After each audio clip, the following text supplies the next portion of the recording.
नमस्कार विद्यार्थियों। आज हम अफ़गानों का राजत्व सिद्धांत अर्थात लोदी वंश के राजत्व सिद्धांत के बारे में पढ़ेंगे। अफ़गानों का राजत्व सिद्धांत यानी थ्योरी ऑफ किंगशिप तुर्कों के राजत्व सिद्धांत से बिल्कुल भिन्न थी। तुर्क सुल्तान निरंकुश और स्वेच्छाचारी होने का दावा करते थे। सुल्तान इल्तुतमिश से लेकर सईद वंश के तक के शासक ने इस श्रेष्ठता का दावा किया और बलबन और अलाउद्दीन खिलजी जैसे शिथिल शासकों ने अपने में देवत्व का अंश होने का दावा भी किया। परंतु इसके विपरीत अफ़गान सरदार सुल्तानों को अपने में से ही एक बड़ा सरदार मानते थे। वे सुल्तान के देवत्व का अंश मानने से इनकार करते थे। वे शक्ति, प्रभाव और राज्य के शासन में अपना हिस्सा समझते थे।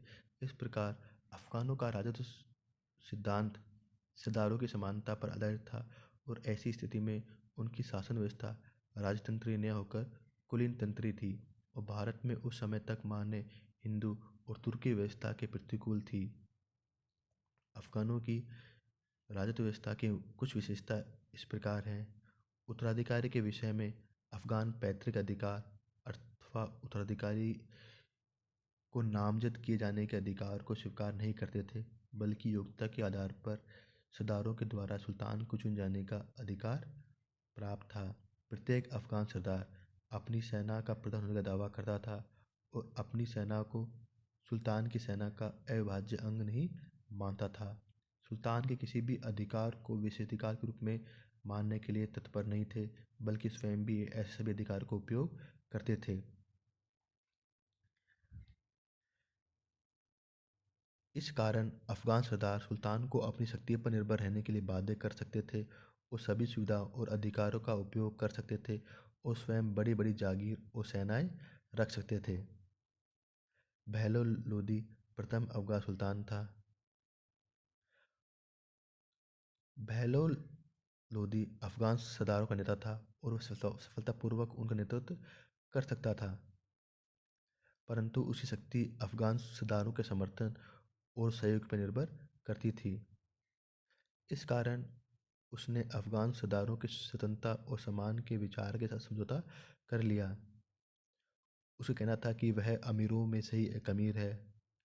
वह अपने मुख्य सरदारों के कालीन पर बैठता था और अपने अमीरों को मसनद याली कहकर पुकारता। अपने किसी भी अमीर के बीमार अथवा अप्रसन्न हो जाने पर वह उसके निवास स्थान पर जाता था और विजय में लूटी हुई संपत्ति में उन्हें बराबर का हिस्सा देता था। अफ़गान परंपरा के अनुरूप व्यक्तिगत अंगरक्षक नहीं रखता था।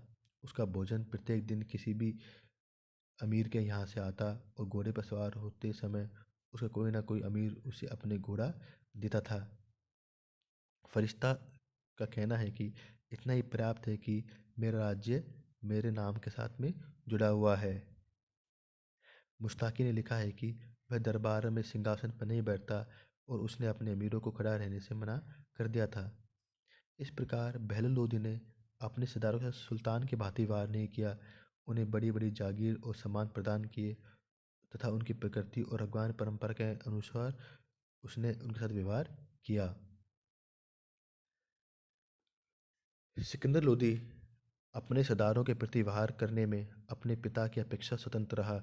लोदी वंश का राज्य विस्तृत और सुरक्षित हो गया। अपने शासनकाल के प्रथम वर्ष में ही उसने अपने विरोधियों को समाप्त करने में जो सफलता प्राप्त की, उसे उसने अपने सरदारों को अपने से अधिक नियंत्रण में रखने का प्रोत्साहन भी उसे मिला। सिकंदर लोदी की नीति कठोरता, अनुशासन और सल्तनत के विशेषाधिकारों पर बल देती थी। उसकी नीति का उद्देश्य सुल्तान की प्रतिष्ठा और उसकी श्रेष्ठता को स्थापित करना था, परंतु इसके लिए उसने सरदारों को अनावश्यक रूप से अपमानित करना अथवा नष्ट करने का विचार नहीं किया। उसकी नीति में कठोरता के साथ साथ उदारता और व्यवहारिकता सम्मिलित थी। सिकंदर लोदी ने सिंहासन पर बैठना प्रारंभ कर दिया। सरदारों को नतमस्तक होकर नमस्कार करने के लिए बाध्य किया। दरबार के बाद सुल्तान के प्रति सम्मान प्रदर्शित करने के लिए नियम बनाए। प्रांतीय अमीरों को अपनी राजधानी से 6 मील चलकर सुल्तान के आदेशों को सम्मानपूर्वक ग्रहण करने की परंपरा चलाई। न्याय में छोटे और बड़े का कोई स्थान नहीं रखा। सरदारों की एकता और जागीरों में परिवर्तित कर दिए गए। सरदारों को द्वंद्व युद्ध अथवा परस्पर झगड़े करने से रोका तथा सभी को अपने आदेश और नियमों का पालन करने के लिए बाध्य किया। जो सरदार सुल्तान की आज्ञा की अवहेलना करता था उन्हें कठोर दंड दिया जाता था। मुश्ताकी लिखते हैं कि जिस किसी ने भी उसकी आज्ञा का विरोध करने का साहस किया उसको सुल्तान ने उसका सर कटवा दिया अथवा उसे अपने साम्राज्य से निष्कासित कर दिया। परंतु इब्राहिम लोदी के सुल्तान बनते ही सुल्तान और उसके अफगान सरदारों में संघर्ष प्रारंभ हो गया। सिकंदर लोदी ने अफगान अमीरों को अनुशासन और आज्ञा पालन अवश्य सिखा दिया, परंतु वह उनकी समानता और स्वतंत्रता की भावना को नष्ट नहीं कर सका। इसके अतिरिक्त अफगान परंपरा के अनुकूल उस समय तक ऐसे भी अमीर थे जिनके पास बड़े बड़े एकता तो जागीर थी और जिनकी बड़ी बड़ी सेनाएं थी।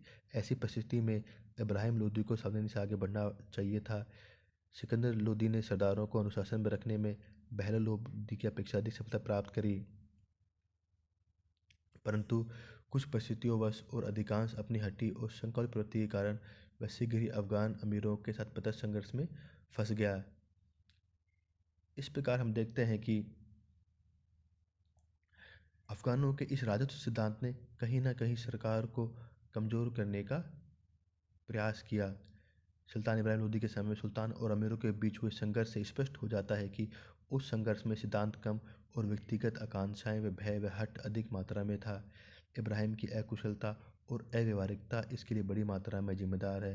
निसंदेह इब्राहिम ने अपने अमीरों से नीतिपूर्ण व्यवहार नहीं किया, बल्कि सुल्तान सिकंदर लोदी के समय में जो अमीर सुल्तान के आगे पालन करने के लिए तैयार हो गए थे उसने उन्हें अपने विद्रोहियों में परिवर्तित कर दिया।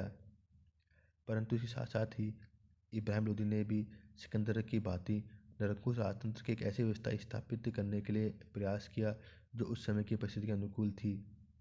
परंतु अफगान सरदार अपनी स्वतंत्रता, सम्मान और समानता की भावना के कारण उस लाभदायक व्यवस्था को समझने और अपने को उसके अनुकूल ढालने में असमर्थ रहे, जिसके कारण वे सुल्तान इब्राहिम अथवा लोदी वंश के पतन के लिए उत्तरदायी हुए। भारत में अफगान साम्राज्य के स्वामी बने रहने के अधिकार से भी वो वंचित हो गए। धन्यवाद।